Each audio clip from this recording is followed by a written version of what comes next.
भी उपासक फंस जाता है। सामने वाले को प्रसन्न करने की चेष्टा में कभी कभी उपासना में बाधा खड़ी हो जाती है। ये कैसे संतुष्ट होगा? ये बहुत बड़ी कमी है। इसी को कहा गया है दया बिना साधु कसाई, और दया करी तो आफत आई। सामने वाले को परमार्थ का उपदेश करके दूर हट जाना चाहिए। वो पकड़े परमार्थ को तब तो उसको निकाला जा सकता है, और यदि कहीं कि इसको संतुष्ट करके निकाला जाए तो वो कभी संतुष्ट नहीं हो सकता। ऐसी नीच वृत्ति होती। जितना आप उसको निकालने की चेष्टा करेंगे उतना ही वो आपको दलदल में धंसाता जाएगा।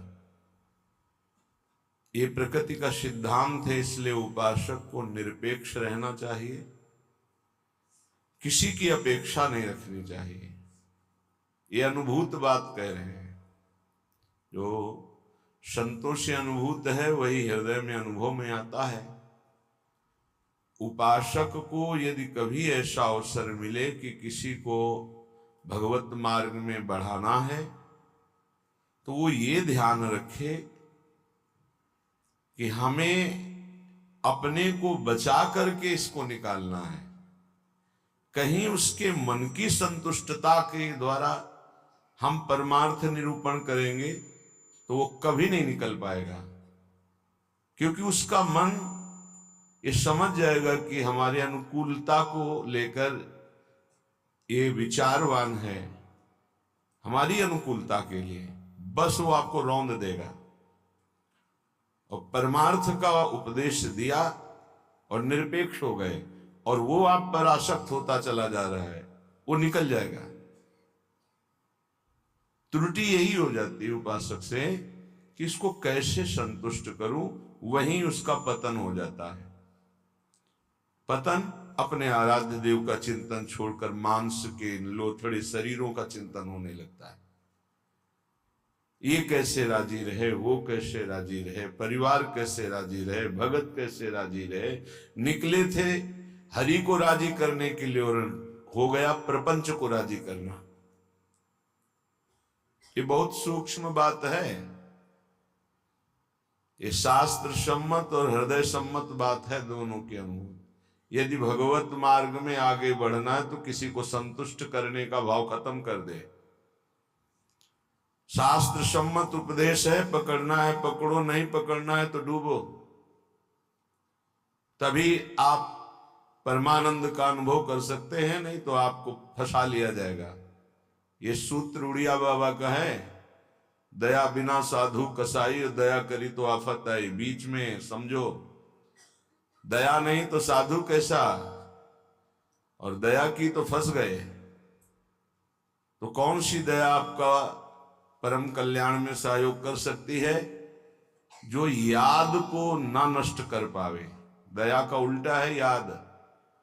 जो भगवत स्मृति में बाधा पहुंचा दे, ऐसी दया में आग लगे। भगवत स्मृति युक्त प्रियता प्रभु के चरणों में और दया जड़ चैतन्य में, तब तो निकल जाओगे। और अगर भगवत स्मृति को दया ने तोड़ दिया और उसकी स्मृति चल रही तो दुर्गति पक्की है। हिरण में इतनी स्मृति आ गई कि हरि स्मृति गई तो अगला जन्म ऐसे महापुरुष का पशु रूप में हो गया, मृग रूप में। तो बहुत सावधानी का ये परमार्थ मार्ग है। कभी कभी दया में चूक हो जाती है। ये दया बहुत बड़ी दैवी संपदा है, कोई साधारण नहीं है। महापुरुष अपने कल्याण की बात न देखते हुए सामने वाले का कैसे मंगल हो, इस बात पर विचार युक्त रहते हैं। पर साधक को बहुत सावधान रहना चाहिए, इस दया रूपी सद्गुण से बचना चाहिए। ध्यान से इसको पकड़ लीजिए, दया रूपी सद्गुण से बचना चाहिए जब तक भगवत प्राप्ति ना हो जाए। दूर से दया का भाव, दूर से हृदय में कहीं इसका भाव प्रवेश हो गया कि इस पर दया करनी है, हम बड़े दयालु हैं, तो फंसा फंसाया है। भजन करने से हृदय बड़ा द्रवित हो जाता है। द्रवित हृदय में करुणा और दया की लहरें उठती रहती हैं। उसको लगता है क्या दे दूं, क्या कर दूं, कैसे ये भगवान में लग जाए। अच्छी बात है, पर व्यवहार में ये तुम्हारी बात कोई जान गया कि तुम इतने दयालु हो तो दुरुपयोग कर देगा, तुम्हारी इस दया का दुरुपयोग हो जाएगा।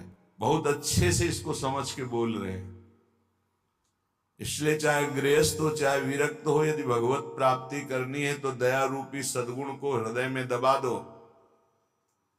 बाहर से निरपेक्ष और उदासीन रहो।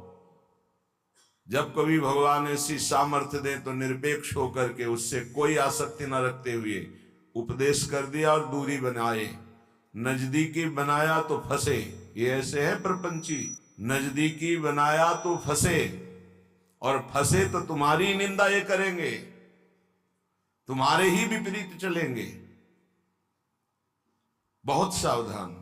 जैसे डूबने वाले को बचाने वाला जाए और चतुर तैराक ना हो, चतुर इसलिए कि अपने को बचा ले, तैराक इसलिए कि उसको भी निकाल ले, तो डूबने वाला पहला काम करता है बचाने वाले को डुबोता है और ऊपर उठ के सांस लेना चाहता है। बस ऐसे ही भव समुद्र में, प्रपंच में कामी क्रोधी लोभी ऐसे जो जन डूबे हुए हैं, साधु का कर्तव्य है उनको निकालना, पर परम प्रवीणता पूर्वक अपने को बचाते हुए,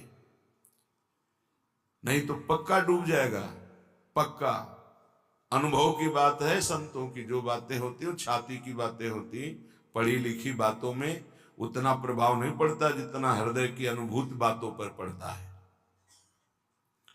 फिर अनुभव होगा कि बड़ा इष्ट कठोर है, वो हमारी रक्षा नहीं की, हमको बचाया नहीं, हम संकट में फंस गए।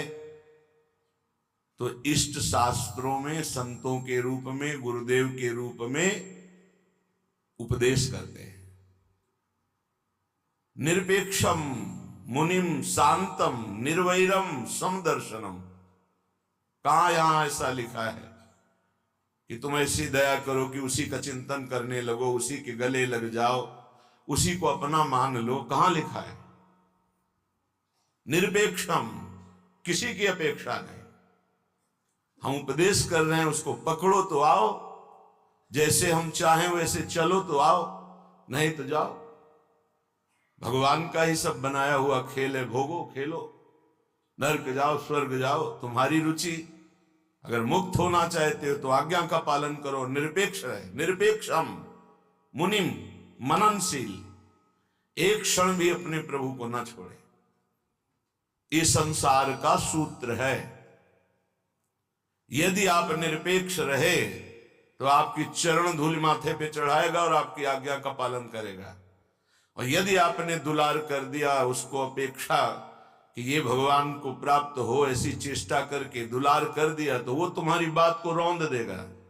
सामने वाला यदि अपना परिवर्तन नहीं चाहता तो पूरा जीवन संकल्प दे दो तो भी उसका परिवर्तन नहीं होने वाला। अगर परिवर्तन चाहता है तो दूर से एक शब्द सुनकर उसका परिवर्तन हो जाएगा। साधु बहुत सावधान। बड़े बड़े जो संत अनुभव करके बोल गए हैं, वो अपने अनुभव से बोल रहे हैं, अपने हृदय की बात बोल रहे हैं। आप पकड़ लोगे तो आपका चिंतन नहीं बर्बाद होगा, वो अनुभूत बात आपको माया से बचा लेगी। सदैव अपने इष्ट देव के विचार में रहना चाहिए। भूल ये हो जाती है कि हम उसे प्रभु न मानकर उसका कल्याण करने का ठेका ले लेते हैं। हम इसका उद्धार कर सकते हैं, भूल हो गई। हमारे प्रभु आए शिष्य का रोल करते हुए, स्वांग करते हुए, तो स्वांग मात्र करना गुरु का असली बात नहीं है। गुरु शिष्य एक ही परमात्मा तत्व विराजमान है, असली बात है। ये भूल हो जाती है। कैसे ये संभले, कैसे ये दुखों से निवृत्त हो, कैसे भगवान को प्राप्त हो। थोड़ा बस उसके अनुकूल हो गए, वो तुम्हारी हर बात रौंद देगा, तुम्हें सेवक बना देगा, अपना गुलाम बना देगा। मान लेना हमारी बात, दिमाग में लिख लेना। एक साधारण विषयी आदमी तुम्हें अपना गुलाम बना सकता है। कैसे? उसकी अनुकूलता को यदि तुमने परोसा, बस वो तुम्हारी आज्ञा का उल्लंघन कर देगा। ऐसे सात्विक जन बहुत कम होते हैं जो ये बात सोचे कि ये किसी की तरफ देखते नहीं, किसी से बोलते नहीं। इन्होंने हमारी तरफ देखा, हमसे बोले, बात किया, अहो भाग्य। यह हम अपने अनुभव की बात और संतों के अनुभव की बात करते हैं जो माया मुक्त हैं। किसी को उपदेश देकर निरपेक्ष हो जाना, यही उसके कल्याण का स्वरूप है। उसको दुलार करना अपने और उसके दोनों के पतन का रास्ता है पक्का। संसार में कहीं कोई भी यदि भगवत मार्ग में चलना चाहता है तो शब्द पकड़कर निकल जाएगा माया से। और अगर गुरुजनों के, महापुरुषों के वचनों को नहीं माना तो हम लौट जाएं उसके चरणों में, हमारे ऊपर से खेले, तो भी वो कल्याण को प्राप्त नहीं हो सकता, क्योंकि वो वचन का पालन नहीं कर रहा। गुरुजनों का उदास रहना हमारे लिए अत्यंत आवश्यक है, क्योंकि जब वो उदासीन होकर तिरछी चितवन से देखते हैं तो हृदय थर्रा जाता है और धर्म पूर्वक चलता है। और जब गुरुदेव मुस्कुरा देते हैं तो उसका उल्टा फल होता है।